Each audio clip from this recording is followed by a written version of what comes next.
Hello, Andrew Smith here from Treescape Certified Arborists, and welcome to this week's Green Review. A few weeks back we talked about the why, what, and when of pruning, and today we're going to focus a little bit on the how, the proper way of actually making a pruning cut. Now, joining me again today is Program Coordinator of the Urban Forestry and Arboriculture Program at Sir Sandford Fleming College in Lindsay. That's Joe Outram. Now, Joe, I think it's safe to say that pruning a tree isn't as simple as just walking up to it and making a few cuts here and there. Now, what sorts of things should we be aware of and be concerned about when we're pruning a tree?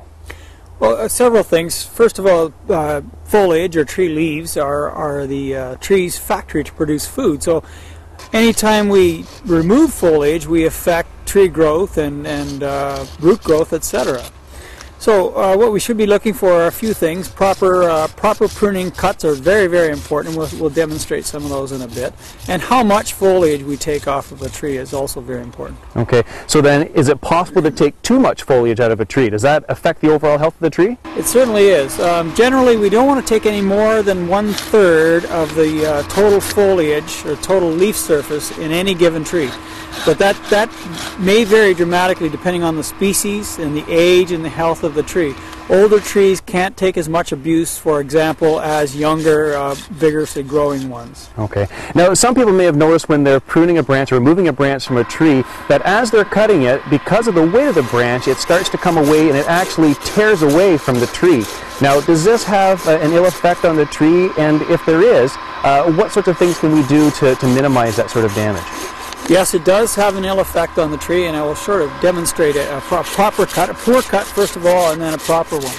This would be an example of a cut that we wouldn't want to do. We'd start a cut, and the weight of the limb, as Andrew said, may peel that down, okay, peel it off, and rip it, and cause a tearing down here, and maybe tear a great distance down below the branch that we're pruning off.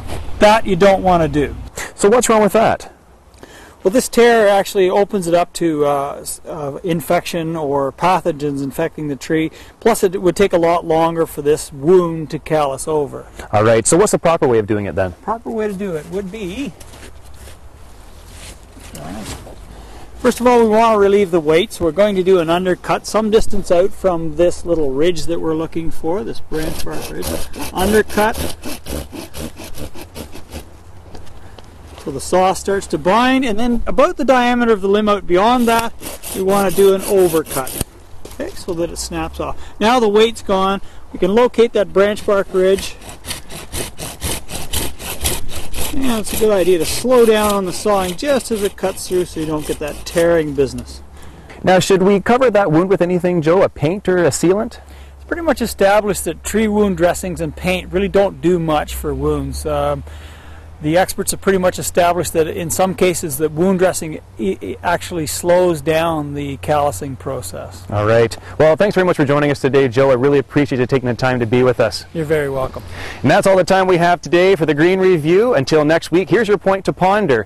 Tree bark and fruit actually provides many medicinal purposes, several of which are still being discovered. Until next week, I'm Andrew Smith. The Green Review is brought to you by Treescape Certified Arborists. We bring trees to life.